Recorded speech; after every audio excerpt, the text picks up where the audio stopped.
we will talk about the SQL cursor. When we use the SQL cursor, we are doing the procedural processing in SQL. Generally speaking, SQL is set-based. In other words, when we run a SQL command, we say select or we say update, we will be working with many records at a time. We will be working with a data set. But there are scenarios in which we will need to work with one record or one row at a time. So when we work with one record or one row at a time, that's the procedural processing. The procedural processing is common to other computing languages, such as Java, C++. Usually, with the traditional computing languages, we will process one record at a time. For example, if we have an array, in the array we have many elements, then we will most likely process the elements one at a time.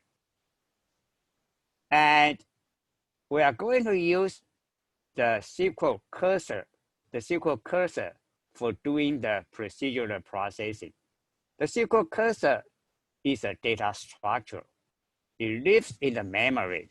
It's similar to the array in other computing languages. Okay, so we will declare a cursor, and we will determine, or we will tell SQL within the data structure, within the cursor, what records, what data we will include.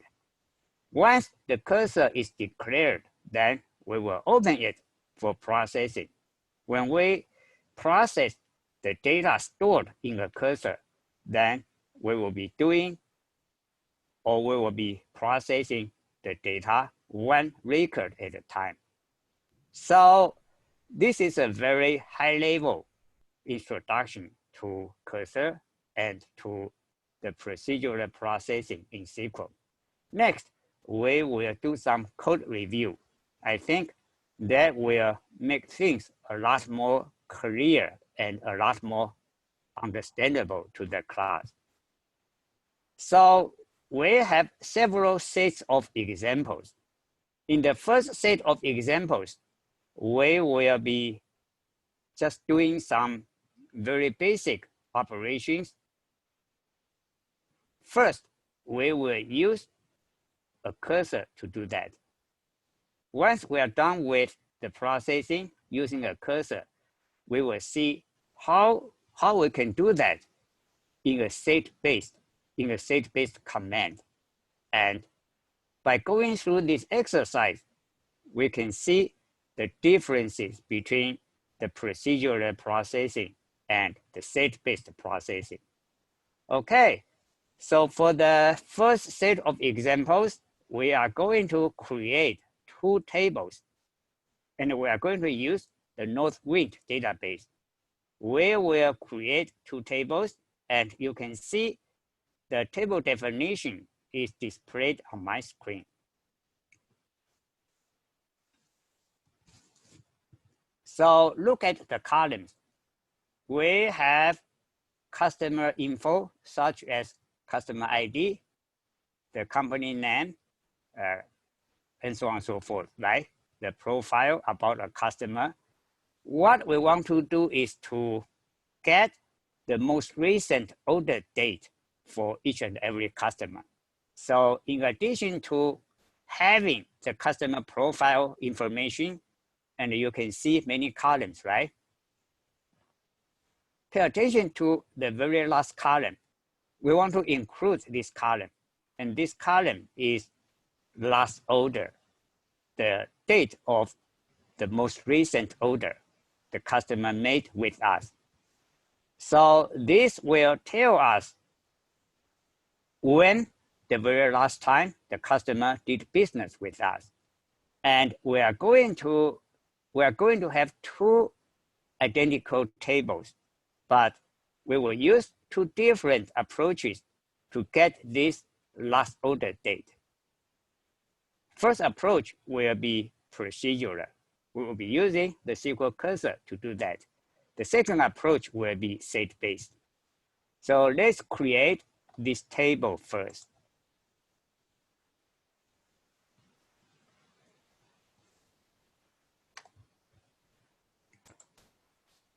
And we will put some data in the table.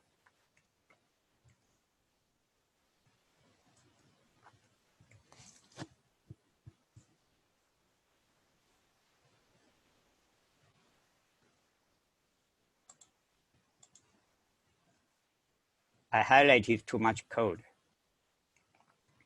Okay, so we are getting customer profile data from the customers table. And we are putting the data in the newly created table. That's the first table, cust copy 1.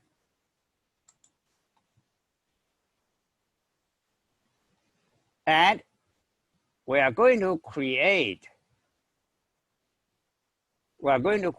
the second table. Okay, so let me make sure I make my mouse stable.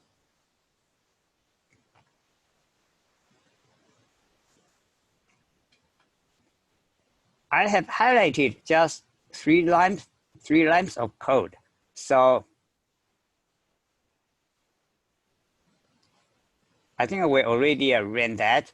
So we used these 3 lines of code to get data into the new table. No, I think I jumped a little bit. Okay, so we did here, insert into this first table and select data from customers. And then we are going to create the second table. The second table will be identical to the first table. Okay, so we are just selecting all columns, all data from the first table, that's cust copy 1, into the second table, cust copy 2. So we just created 2 tables, and these 2 tables are identical. Now, let's try to get the most recent order date for each and every customer. Okay. So if you are wondering about what we have in the table, we can just do a select statement. So why don't we do that? So first one is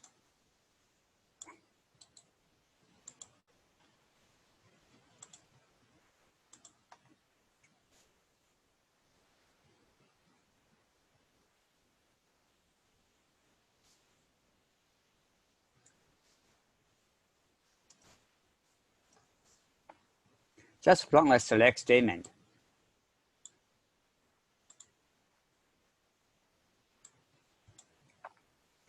You can see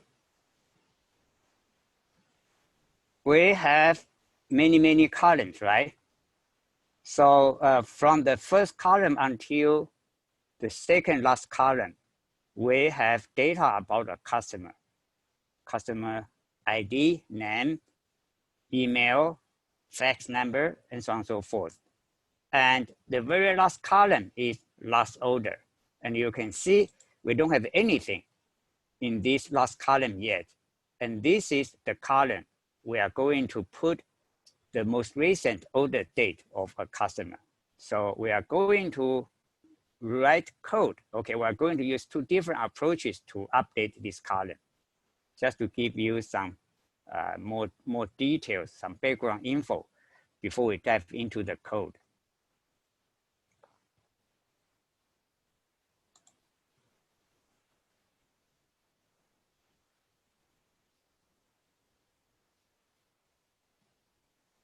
Okay, so let's close this.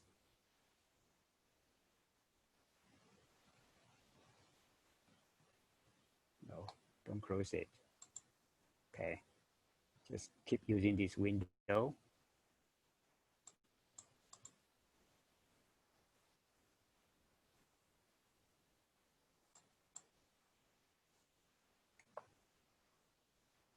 Okay, we're going to use cursor first.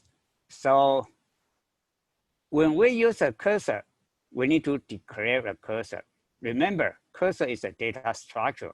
Cursor is just like an array in other computing languages. The way we declare a cursor, give the cursor a name. The name we are using is here, customer cursor. And there are several options we can use when we create a cursor. Forward only. That means when we use the data in the cursor in this data structure, we will only be going forward. We're not going back and forth. We are not coming back once we have passed a record. And another option is key set. Key set means once we have declared a cursor, okay, data will be included in the data structure, then the membership, the data of the cursor will be fixed. Even the database content has changed, new data or deleted data will not be reflected in the cursor. So this is what key set means. The data will be fixed. And we will put the query we are using to determine what data we will be including in the cursor after for. So for, and then this is a very simple query.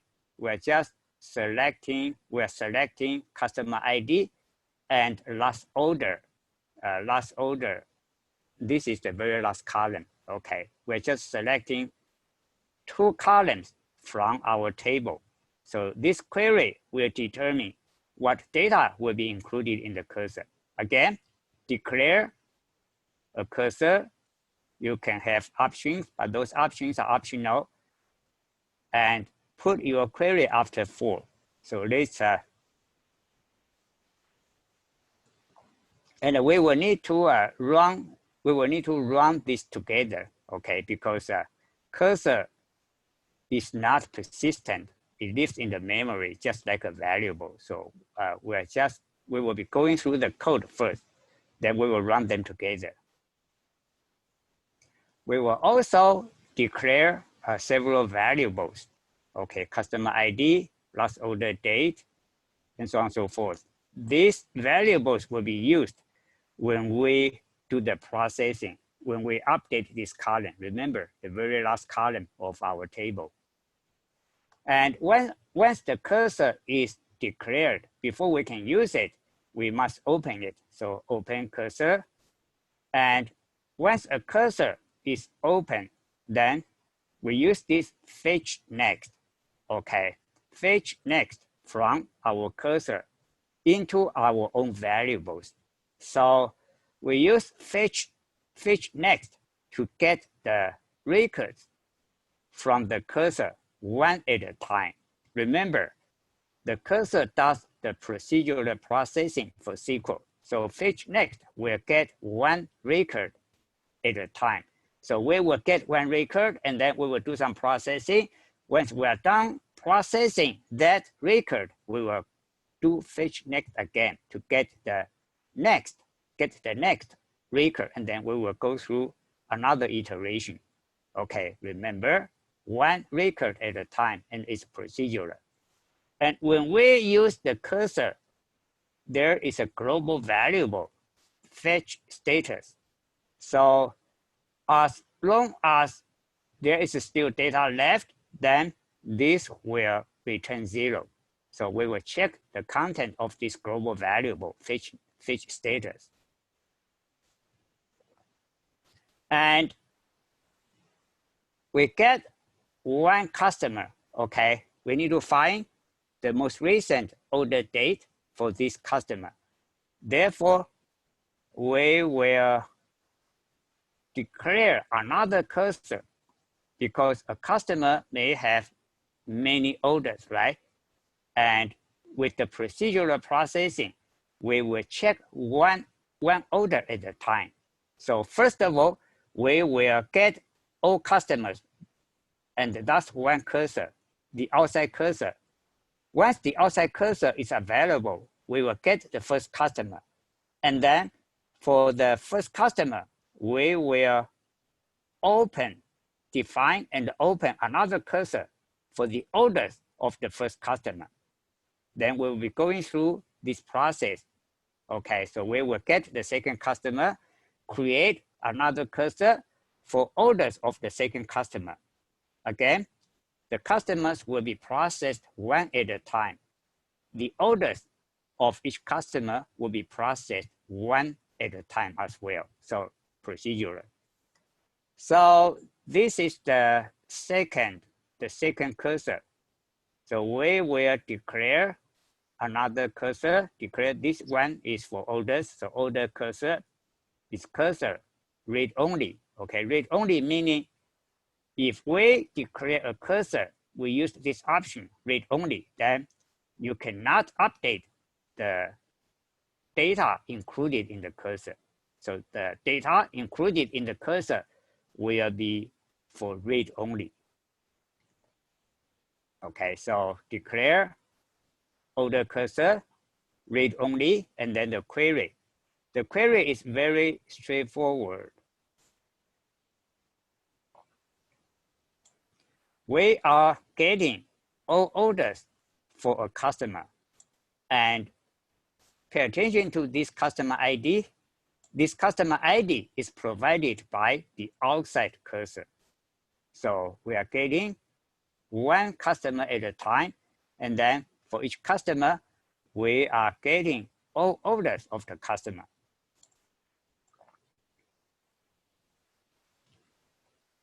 Next, we will open the inside cursor. That's the order cursor. Okay, so we will open that and then get the first order, put the order date in our variable. So this is our variable for containing the order date. And then we have this while loop. Okay, this while loop will check whether there is still more orders, any more order for the customer.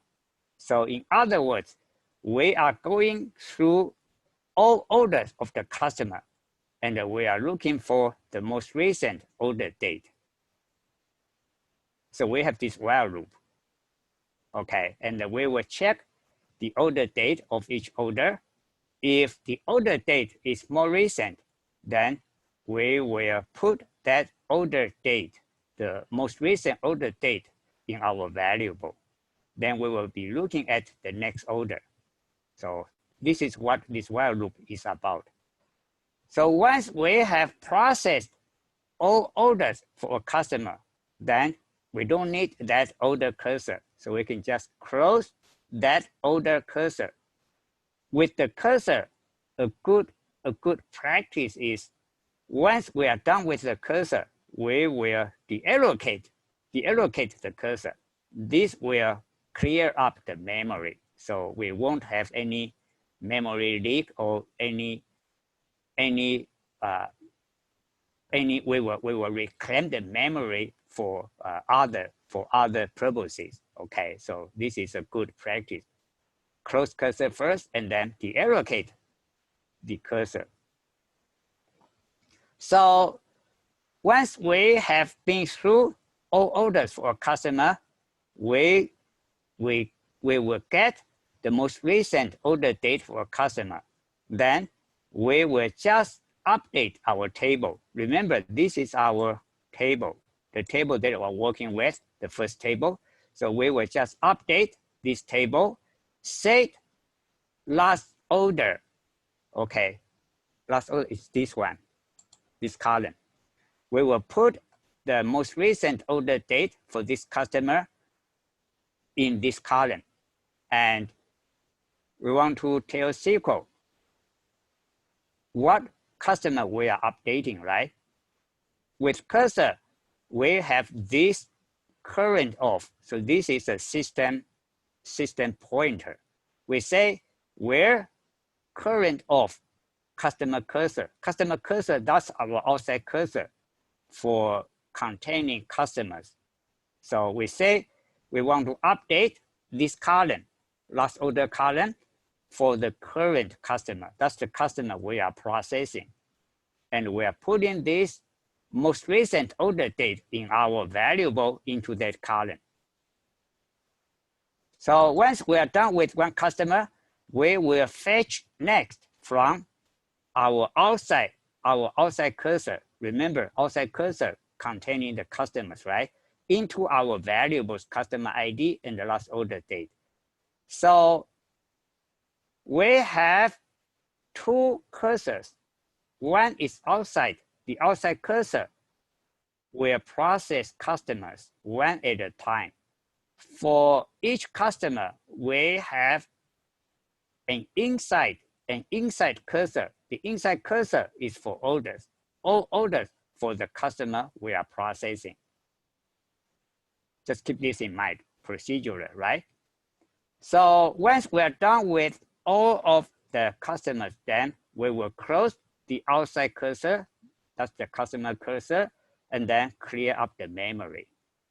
Okay, so let's run the code.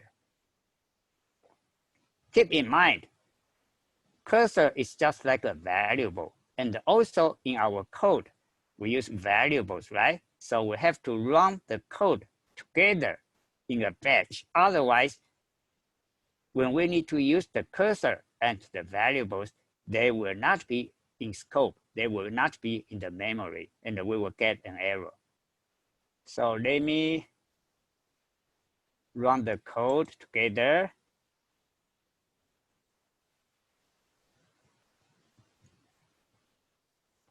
Maybe I should get more space for code.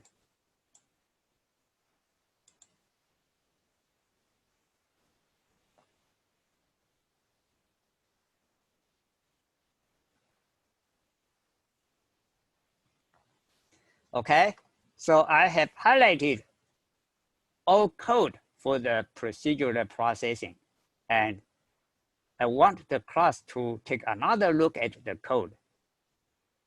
Simply speaking, we are using two cursors. The outside cursor is for customers. The inside cursor is for orders of a customer. And then we are updating the order date, last order date column for each customer. We are getting the most recent order date for each customer. So let me run the code.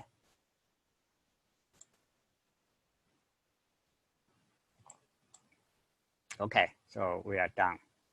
We will come back to check the updates, check the data in our table later. But I want to go over another approach. That's the approach we would normally use, a set-based approach. Okay, so let me put it here. So you see set-oriented, right? Set-based.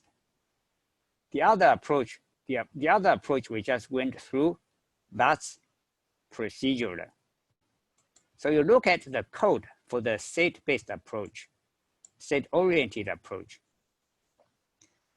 So that's the second table, cust copy 2. Remember, these two tables are identical, right? So we will just update the second table, update the last order, okay, last order date. That's the last column of the table.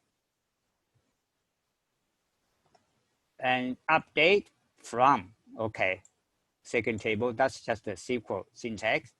We are doing a left outer join. So we will join to this derived table. Okay, so the derived table is named A. We are using this subquery to create this derived table, and then we are joining our cust copy to our table to this derived table for updating the last order date for each and every customer. We join on the customer ID. So you pay attention to the code we are using to create the derived table. Set-based extremely concise and simple, right? So we are just select customer ID, the maximum or the most recent order date from orders.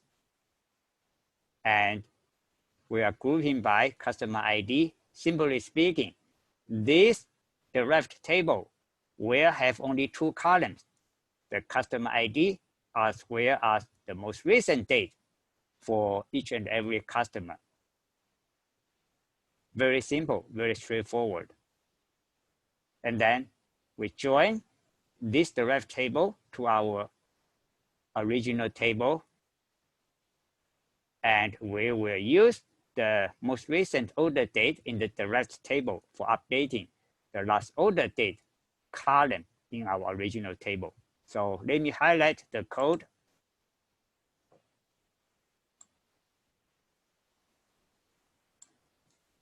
So this is the set-oriented or set-based approach.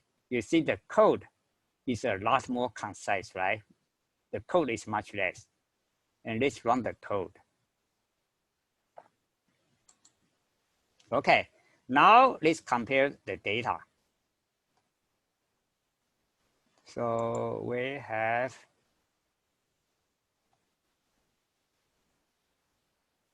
let me just copy this.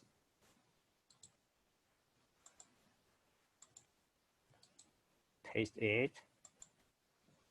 Change these to 2. So run them together.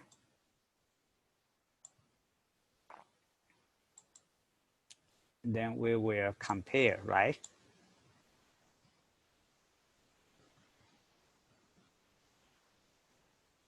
So you pay attention to the last order date. So for the first customer, ALFKI, the order date, that's April 9th, 98. April 9th, 98. Okay, so Northwind is relatively old, but you can see these two approaches returned the same data. These two approaches accomplished the same task because we got the most recent order date for each and every customer.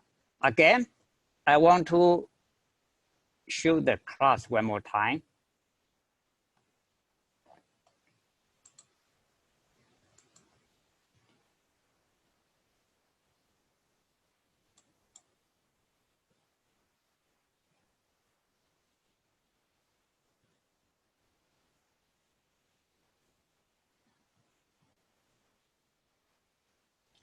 So this is how much code we need to use if we do the procedural processing. A lot more code, right? And this is how much code we need to use when we do the set-oriented processing. And I can share with the class. Usually for developers, if a developer is new to SQL, but the developer had experience with some other computing languages, the traditional computing language, so the developer is used to procedural processing, then the developer would tend to use a cursor a lot. Okay, so because that's so intuitive, so natural. And I can also share with the class my personal experience. Before I work with SQL a lot.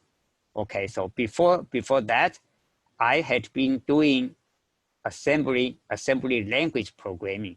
I was a software development engineer, writing device drivers for IBM. Okay, so I was so much used to the procedural processing. So when I first started working with SQL, I used the cursor a lot. Okay, I used the cursor a lot because it's just so natural, it's intuitive. Normally, you don't see the difference if you don't have much data. okay, your environment is not that busy, you don't have that much data, then it's pretty good because it works and you will get the data you need. But once you have a lot of data and your environment is busy, then you will see performance degradation. Okay, so the lesson learned is we will not use the procedural processing in SQL unless we have to. For the first example, what we wanted to do was just to update to get the most recent order date for each and every customer. We could use either approach, but generally speaking, the set-oriented approach is much more efficient. Okay, the procedural approach would work, and probably you didn't even notice any performance difference because we don't have much data here, right?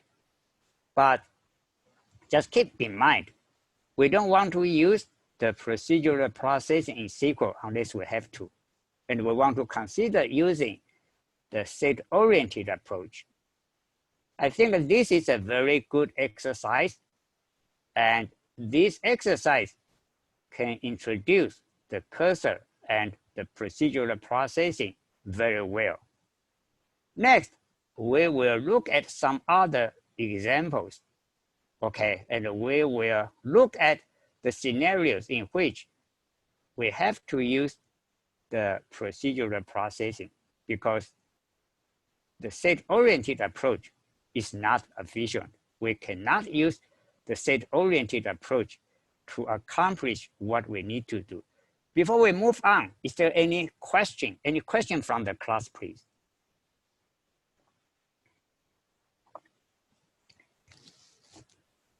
Okay, so let me look at the second set of examples.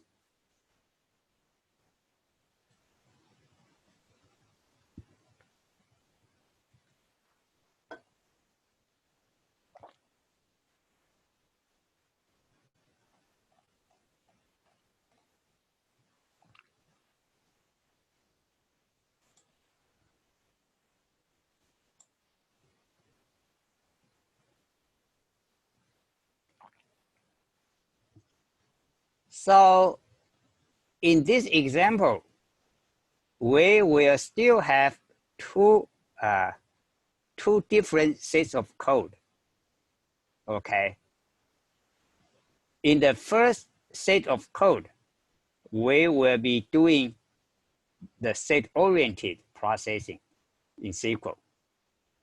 With the second set of code, we are going to use the procedural processing because we need to do more work, some more detailed work. So let me run the first example first. So when we look at this example, probably we are already very familiar with it, right? We want to get,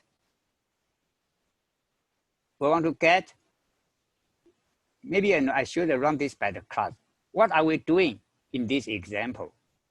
If you look at the code, can you tell what we are doing here?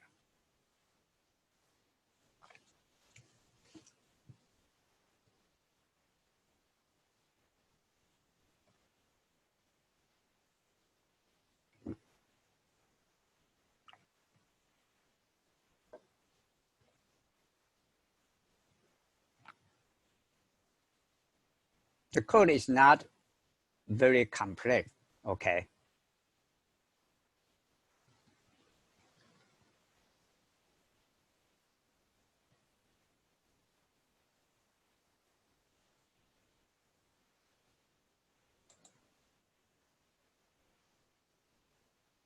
Very good addition, okay? And very good input from the class. We are creating a report and we want to include all products in an order. And we are using the horizontal reporting format, right? So let's run the code first.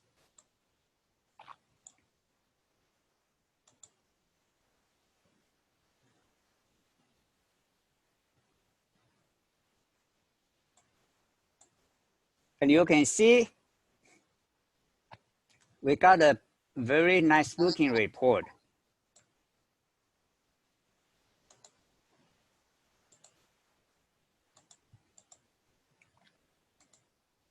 And we have a report containing all orders.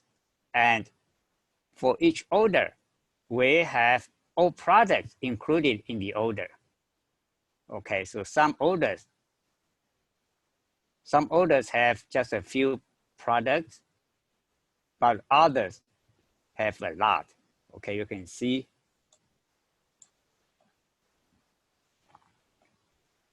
Some orders got a lot of products. So if this is what we want, that's fine. Okay, we can run this code. We use the set-oriented approach. So select, and then we use this correlated subquery to create the list of products for each order. So this is the set-oriented approach. If this is what we want to do, that's fine. Okay, it's sufficient. We don't need to use the procedural processing because the set-oriented processing is perfect. What if, okay, you think about what if you want to do more work?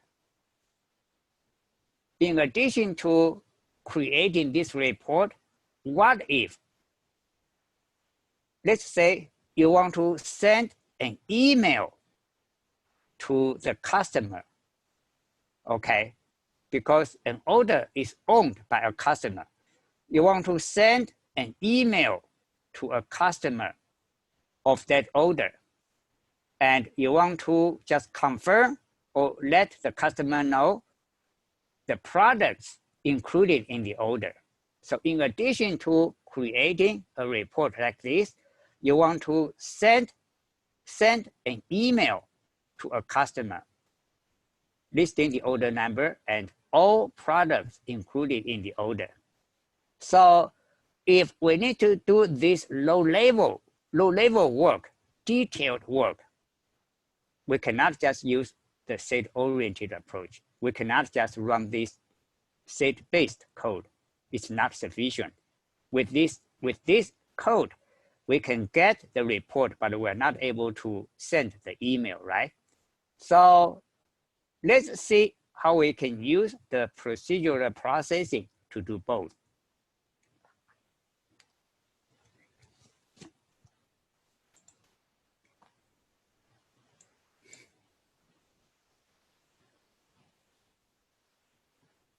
So here is the code for the procedural processing, a lot more, just like last time, right?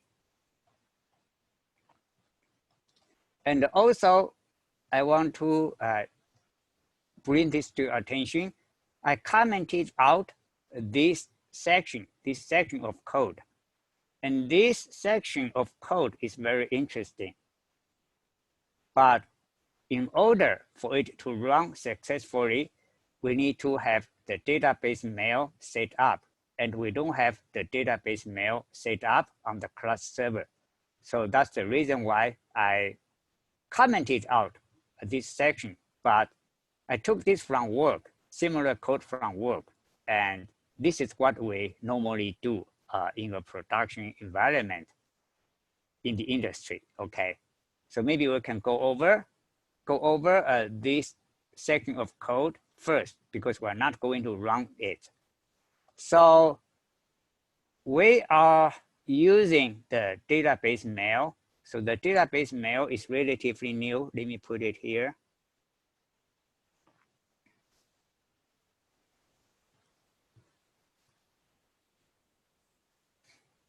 So we are using the database mail to send an email. Like, you know, when you run your SQL code during the processing, or when you get the result, you can send an email, or you can send a text message or whatever to the people who need to be notified of the status or who need to get the data. So in this example, we are sending an email. So in order to send an email, we need several parameters. Okay, we are using this system stored procedure, this one. So we are executing this database mail procedure, and this is the send DB mail procedure. And we need several parameters. The profile name. So this profile name will need to be set up, will need to be configured through the database mail. Okay, so some of you might already have some experience doing this. So we will need an SMTP server. The server is up and running, then we can create a profile. So the name of the profile here, I used Simon. Okay, and the server was Outlook Exchange. So we need this profile, and then we will need the recipients as well. Okay, so who is or who are going to receive the email? Here we have the recipient content in this variable, and we will see later how we initialize that variable. Okay, we are going to put an email address in this variable, and then the body of the email, or the message of the email. The message will be products and the order ID. Okay, so like, you know, list of products and the order ID. That will be the body of the email. Subject. Okay, so subject, we can create our own subject. Like, you know, you can see the variable here. Our subject is, here are the products contained in this order ID, and the customer owning the order will be receiving this email. Okay, so if you have an environment, for example, at work, and you have the database mail already set up, this code is ready to go. Okay, so this is production ready, but you will need the database mail set up.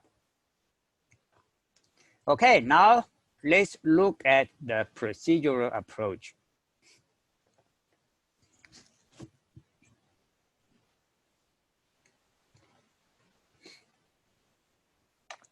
So first of all, we will declare some variables.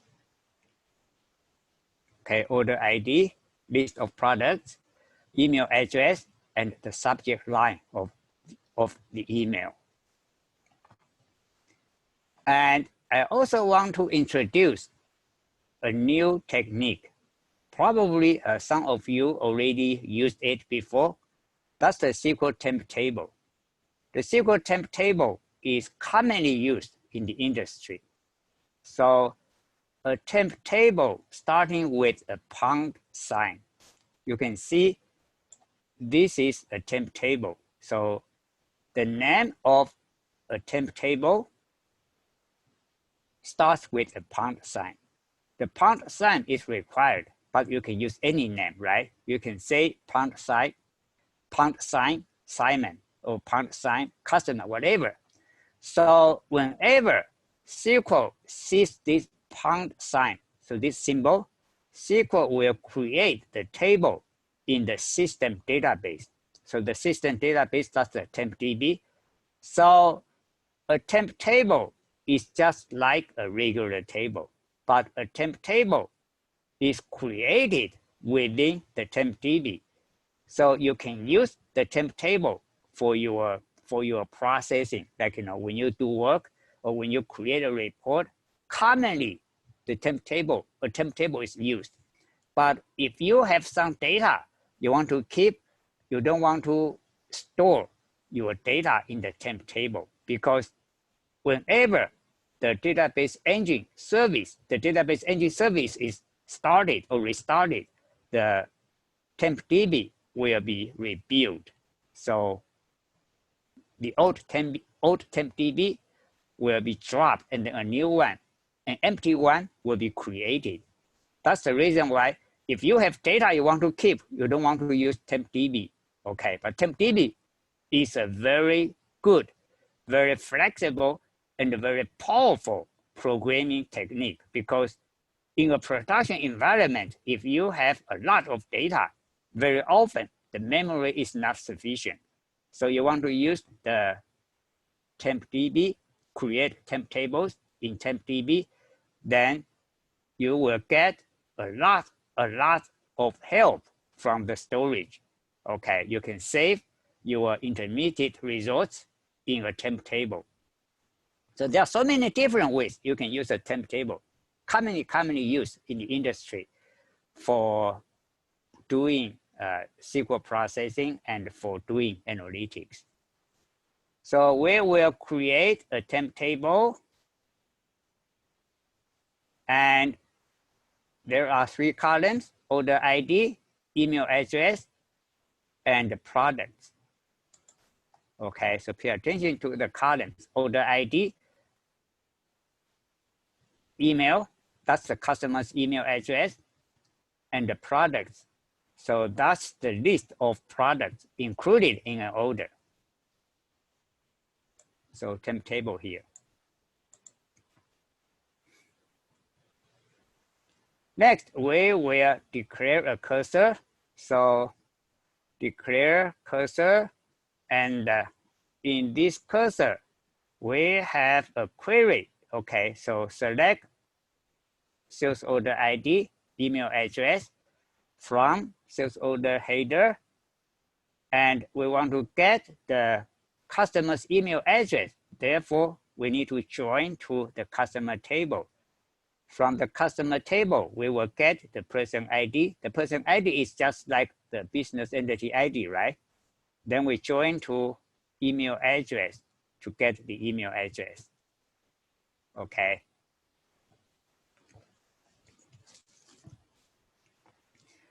And we open the cursor, get the data, put the data in our own variables, order ID and the email address. Then we go in a while loop. Okay, so we go in a while loop.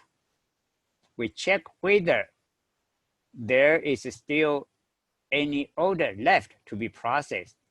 As long as there is still data to be processed, this while loop will keep running. And we initialize this list variable.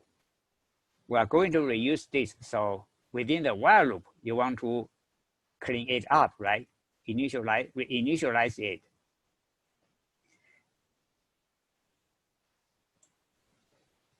And let me ask the class, what are we doing here?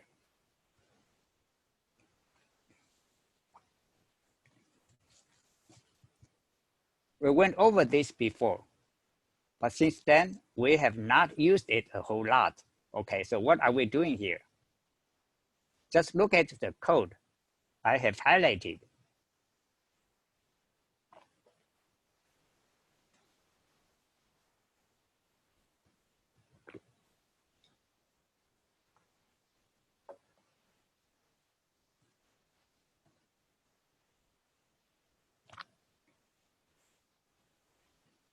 Can you tell what we are doing here?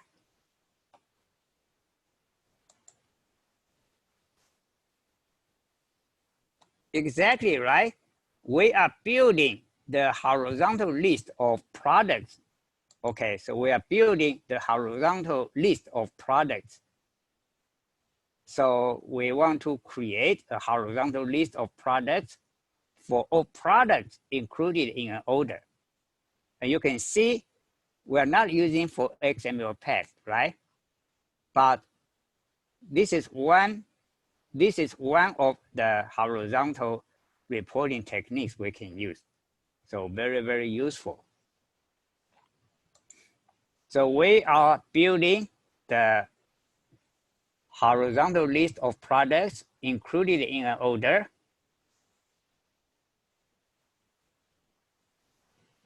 And pay attention to, we build one list for each order, right? And the order we are processing is included in this variable order ID. And then this is just for getting rid of the extra separators. So once we have built the list of products, and we have the email address, we have the order ID, we will put that order.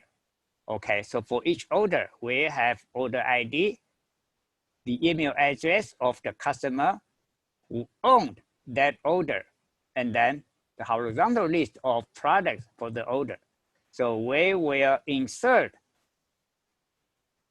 the data about each order into our temp table. Remember, this is the temp table, right? So once we have the data in the temp table, then we will send the email. Just for your info, this temp table will have data, or will have the data, will have the report like this one, like what we have in the bottom window. Okay, and so this will be one record of the temp table, and this is another. We just think about how this is related to the procedural processing. Okay, so we are building one record for each order, and we are putting whatever we have built in that temp table. And lastly, we will select from the temp table, and we can create this report. Okay, so once we have created a record for each order, then we will send the email to the customer, letting the customer know, it's like maybe a confirmation, right? In this order, there are this and that products. And we process one order at a time. So we use fetch next to get the next order. And then we will go through the same process. Okay, so one order for each iteration until we are done with all orders. Once we are done with all orders, we will just close the cursor and then deallocate the memory, clear up the memory. And lastly, we will select from the temp table.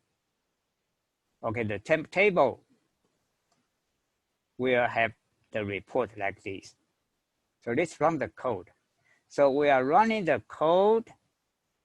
The only thing we don't do is to send the email, but we went over the code. As I said, the code for sending the email is production ready. We just don't have the email server, so I don't want to run it.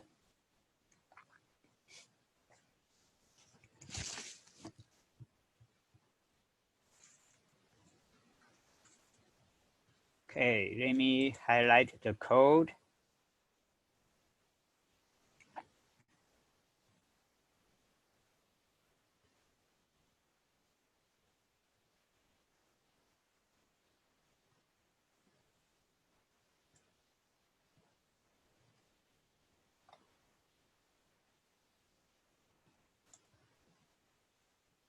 You see, now you can see it's taking a little bit longer, right? because we have more data now. And this is the same report, identical report. And actually, we can run both together. Okay, so let's run them together. Just run the whole thing.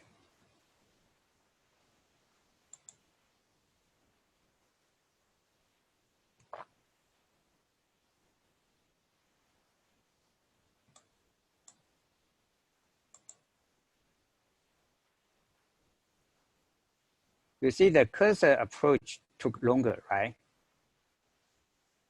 Because it's one record at a time. That's the reason why we learned, unless we have to use the cursor, we don't want to use it, right? And the reports are identical. The only difference is the email address. Okay, I included the email address for the second report. Everything else is identical. So this is a very typical example of having to use the cursor because we wanted to send email, right?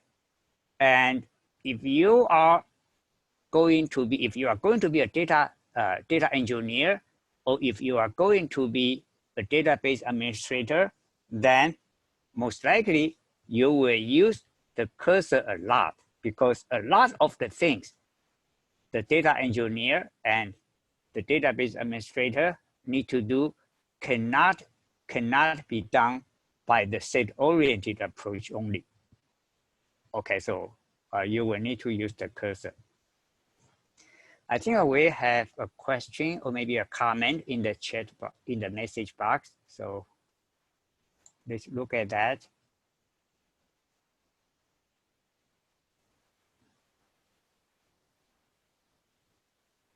Okay, I used the temp table in the example, but there are some other components, SQL components we can use. Okay, probably we could use a variable, a table variable, right? A table variable is another one that we can use, or maybe something else. But keep this in mind. If we use a common table expression, or we use a table variable, all of those components live in the memory. So they will occupy your memory. If you have a lot of data and you have a very busy environment, then you may still run into a memory constraint. So that's the reason why the temp table is used a lot, because a temp table is just like a regular table. A temp table is created in the system database TempDB, but it's just like a regular table. So the data is saved to the storage, to the hard drive. It may take longer because if you need to go to the storage, it's taking longer, right? Probably 1,000 times longer, but you have a lot more flexibility because you can store a lot of data, and then the data will be persisted there as long as your code is still running. So that's pretty powerful, very flexible. That's the reason why temp tables are commonly used, but other components may be good depending on our situations, right? Like common table expression or table variables. Those may be used as well. Okay, good question, good comment.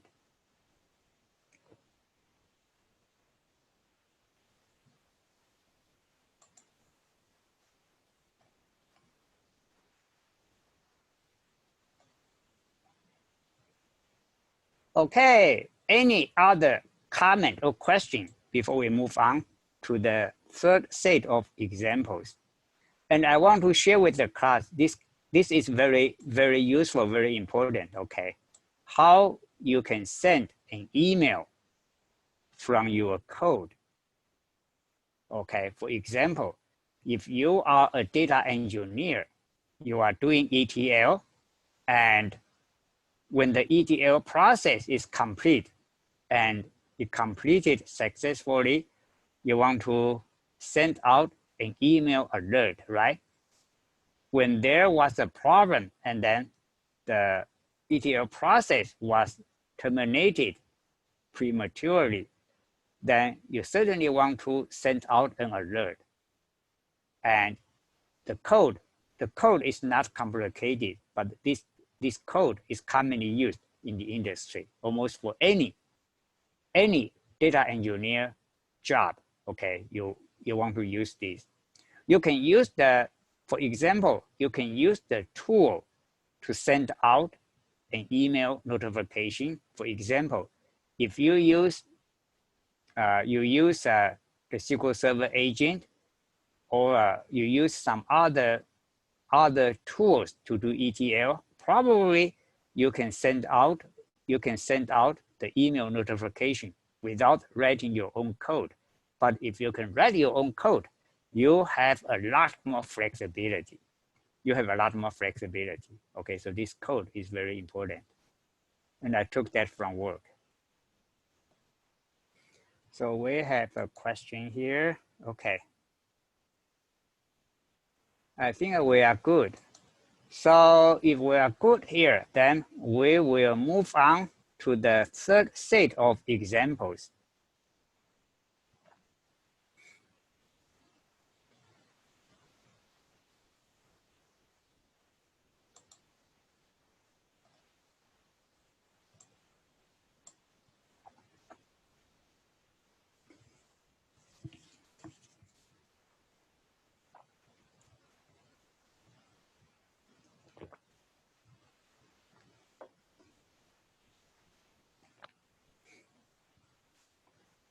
Last week, we had some very good discussions about the graph processing and how we process the graph data using SQL, right? So I want to take this one step further. Last week, we covered only the recursive processing. So how we navigate a graph using a common table expression and doing the recursive processing. And today, we will look at a different approach. So in this set of examples, we have two examples. The first one is to create an organizational chart. Okay, so all we want to do is to create an organizational chart. We don't need to do anything else. So all we want is just a report, an organizational structure, no additional work, no detailed work. If that's the case, we can use the recursive processing, and we will use a common table expression to do that. So look at this example.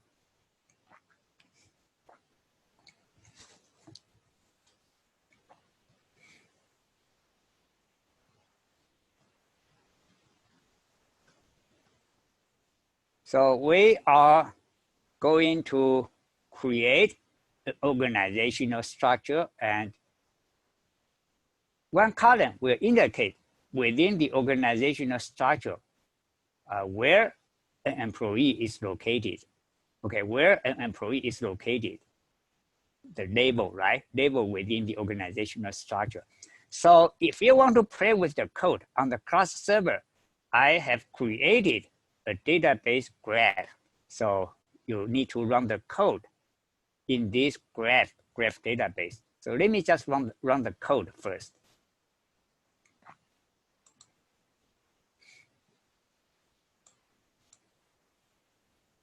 You can see we have an organizational structure, and this is a hierarchy, right? So this is a type of a graph hierarchy.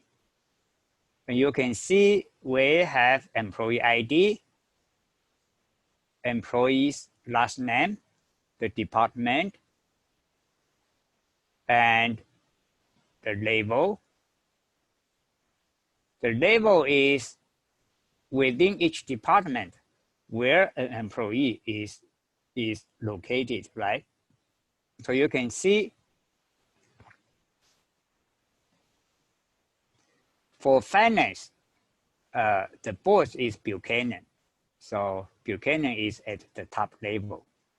And then we have 2 employees reporting to Buchanan. So these 2 at level 2. And then we have 1 employee at level 3, 2 at level 4, 1 at level 5, and then 2 at 6, 1 at 7, right? And the manager ID.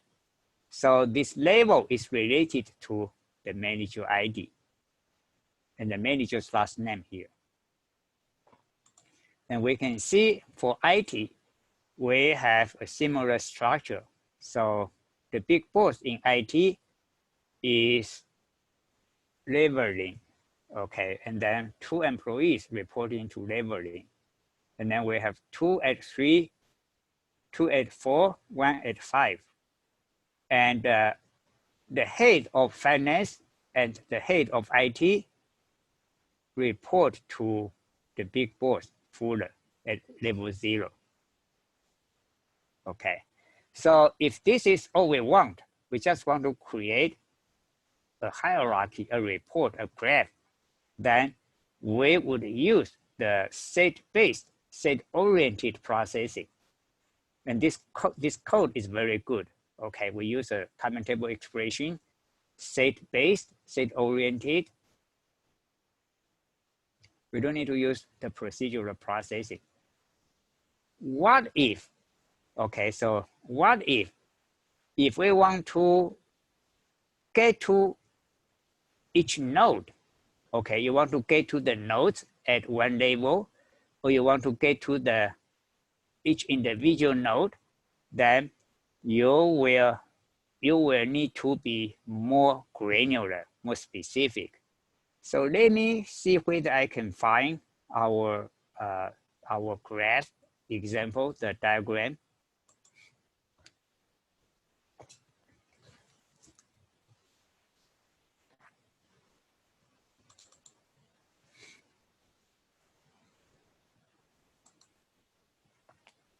So we went over this last week, right? If all we want to do is just to create this graph, this hierarchy, then we are fine.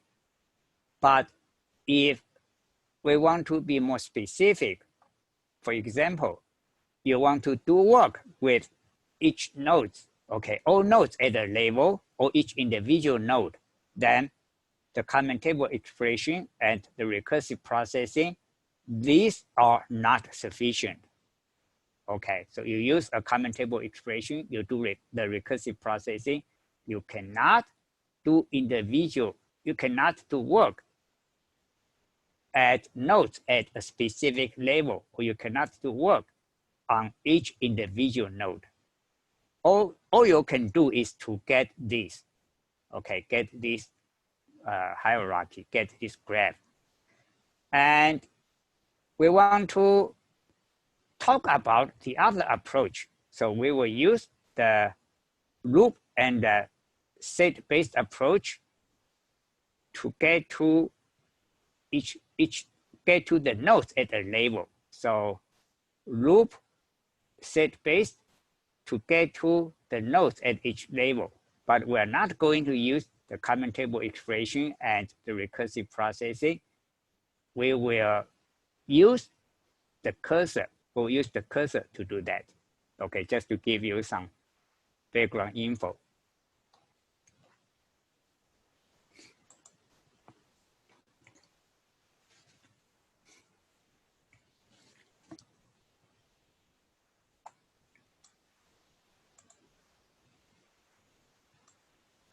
And this is pretty cool, okay? We're not going to get to the very lowest those labels. We are not going to get to all the details, but we will use this code to get to the nodes at each label. And you can modify the code. You can extend the code so you can reach each node in the hierarchy, and then you can do work on each individual node. With this code, we will be reaching to the nodes at a label, okay, but not each individual node, just the nodes at a label.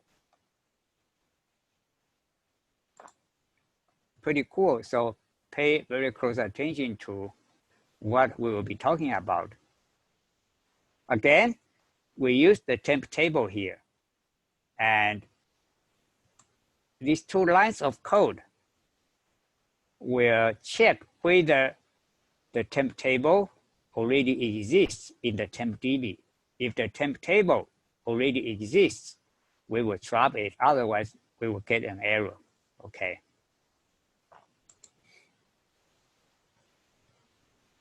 And we will create a temp table to help with the processing. Within the temp table, we have employee ID, employee name, department, the label, manager ID, and the manager last name.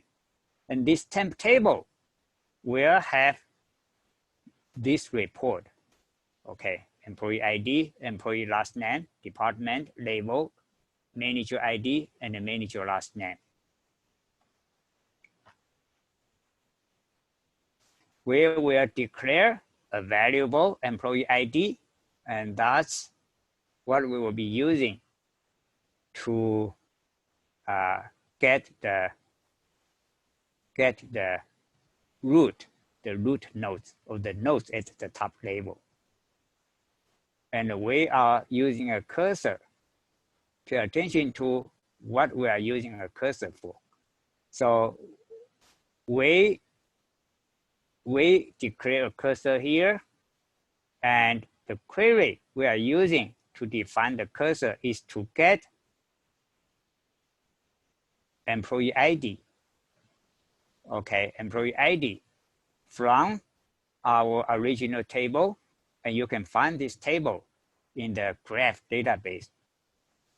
And we are looking for reports to. Reports to is no, meaning employees who don't have a manager. And this code is very flexible. This code is very cool because if you have multiple graphs in your original table, this code can build multiple graphs, not just one graph. Okay, you can build multiple graphs. So this is pretty cool. And once we have the cursor, okay, and keep in mind, the cursor will contain nodes at the top level. So those are big bosses, right? If you have more than one big boss, then all big bosses will be contained in the cursor. So we will get the first big boss, and then we will create the first graph. If there are more than one, like, if there are two big bosses, we can create two graphs. And then we use this global variable fetch status. For each graph, we will create another temp table.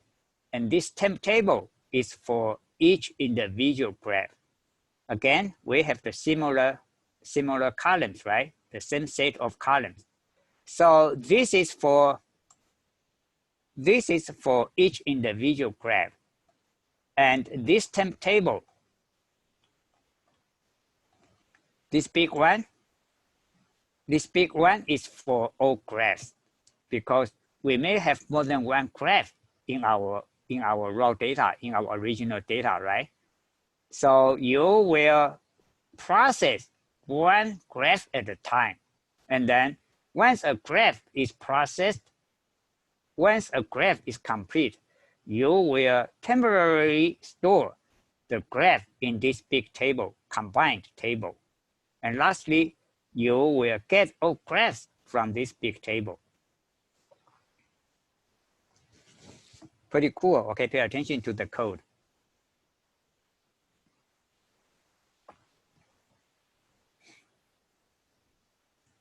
And we will put the root node, the top boss, into the temp table first. Again, we are processing one graph at a time.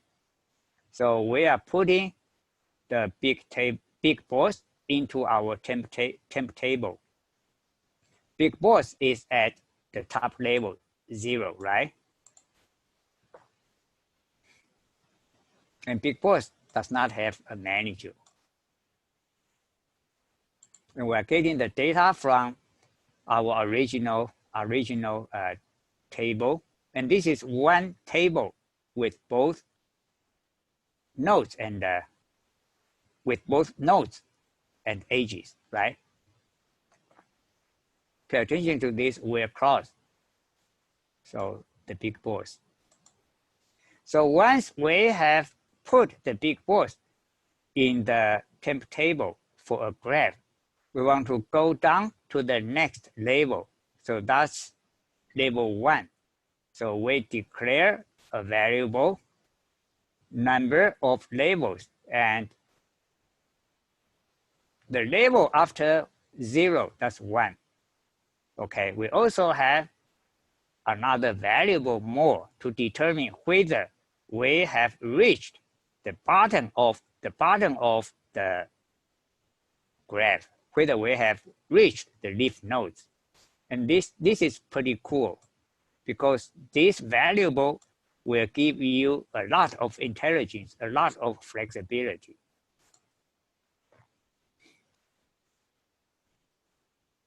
So we will determine after the big boss, okay, after the top level, whether we still have data at a lower level. So we will initialize this more variable. So we will count employee ID from our original table, and we will be looking for the manager ID, right? Because we have only the big boss in the temp table. So we are looking for people reporting to the big boss. That will be employees at level 1. If there are people reporting to the big boss, then this variable will be greater than 0. Then we will put nodes, okay, nodes at level 1 into our temp table. So insert into temp table these columns, and then pay attention to, we use reports tool. Reports tool, that column has edges, right? And we are getting the maximum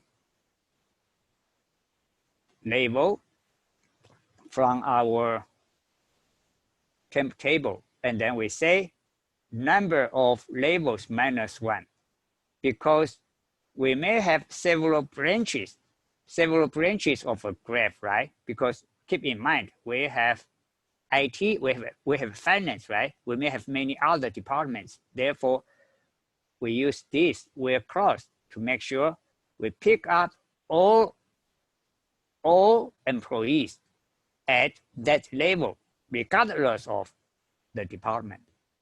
Okay, and this is number of levels minus 1. So once we have inserted the employees at level 1, or for each level, we will be going to the next lower level. So before we do that, we want to increment the number of levels by 1, because top boss is at level 0, and then level 1, and then level 2, right? So for each iteration, we will increment the number of levels by 1. And pay attention to the code. By doing this, we can reach the nodes, all nodes at each level. Top level, that's 0, and then level 1, level 2, level 3, right? And you can modify the code so that for each for each label, nodes at each label, right? You don't want to just reach all nodes at a label. You want to be more specific. You want to reach each node of each label. Then you just include another while loop. You create another cursor, and that's how you do it. Okay, but this one is good enough. We are just reaching the nodes at each table. You can modify the code so you can reach each individual node. And then we will check whether there are still more employees, more data to be processed. Again, we use this more variable, and we will count. We will use the count to see whether there are still employees reporting to the nodes at the label we just processed, because we don't know how deep the graph is, right? For example, if we just processed level 5, we want to find out whether there are still people at level 6. People at level 6 report, or employees at level 6 report to employees at level 5. That's how the organizational structure is created, right? So that's how the command chain works. Again, we use this where clause.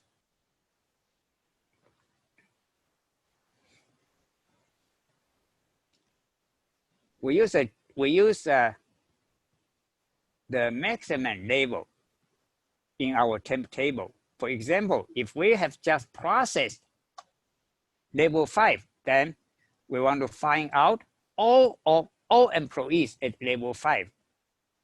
Then we will check whether there are employees reporting to any of the employees located at level 5. That will be employees at level 6, right?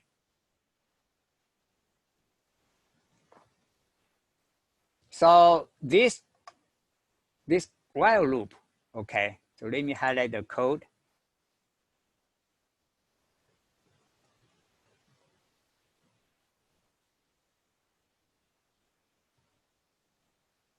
So this while loop,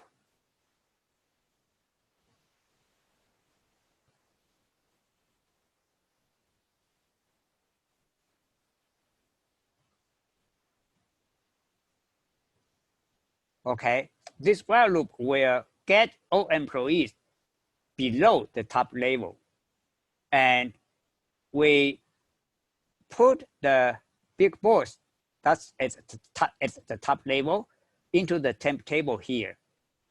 So this code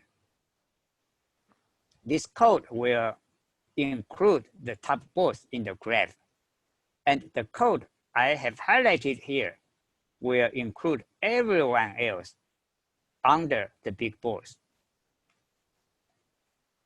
Okay, so once we are done processing a graph, we have created a complete hierarchy. We will put that graph, that hierarchy, into the big combined table. And then we will refresh the inside temp table. Then we fetch next to get the next big boss. Keep in mind, we may have several big bosses in our original data, right?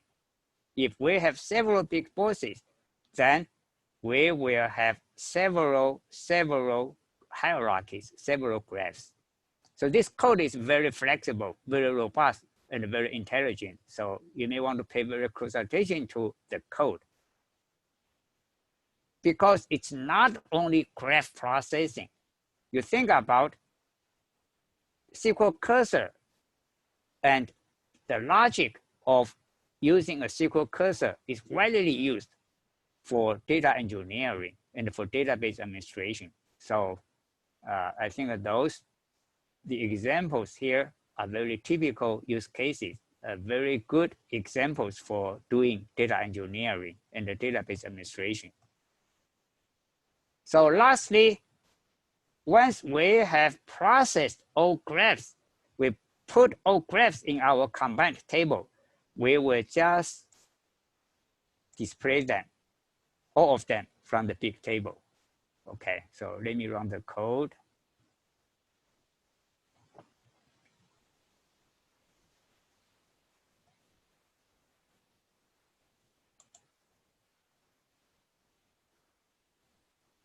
What's going on there?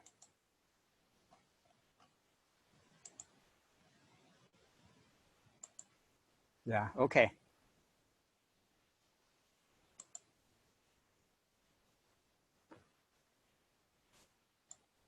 You can see this procedural processing created the identical graph, identical report. The same report created by this recursive processing and the common table expression. But with this approach, we reached nodes at each level, and you can do work. Okay, I didn't include additional code to demonstrate the work we might want to do, but use your imagine, right? You have reached nodes at each level, then you can work with those nodes, do whatever you need to do. Maybe you want to calculate the average salary or whatever, right? Just imagine that. Do whatever you need to do depending on the use case. But with this recursive processing and the common table expression, the only thing you can do is to create a graph. You cannot work with nodes at a level, let alone to work with nodes, each individual node. You cannot do that. Okay. With this approach, we reached the nodes at each level, but we didn't reach each individual node. But all you need to do is just to create another cursor, have another nesting label, then you can reach each individual node. You think about the use cases. For example, you may want to reach each node and then look at some factors, right? Like performance, you go to another system to look up the performance review and to look up maybe seniority and the many other factors. Then you can determine, okay, how much bonus this specific employee will earn this year, right? So it really depends on the business requirements and the use case. Again, you just want to create a hierarchy, a report, the recursive processing and the common table expression, that's good enough. If you want to calculate the average for example, salary average for each level, then probably you want to reach the nodes at each level, right? If you want to determine how much bonus an employee can earn in your organization, then you will need to work with each individual. Then you will need to reach each individual node. But the code can do it, okay? Depending on your requirements, your use case, you just need to use different code. Pretty cool, keep this in mind. Okay, any question from the class, please?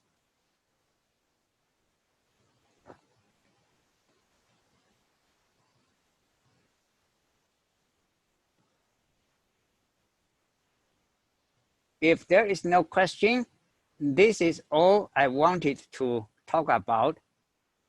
Okay, this is all I wanted to cover about the SQL procedural processing and the SQL cursor.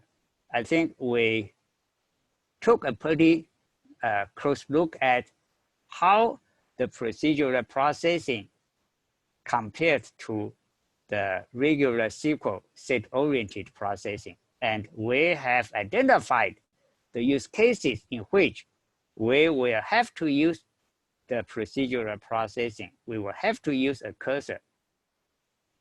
But keep in mind, unless we have to do the procedural processing, we don't want to use a cursor, right? We want to do the set-oriented processing with SQL because that's the strength of SQL.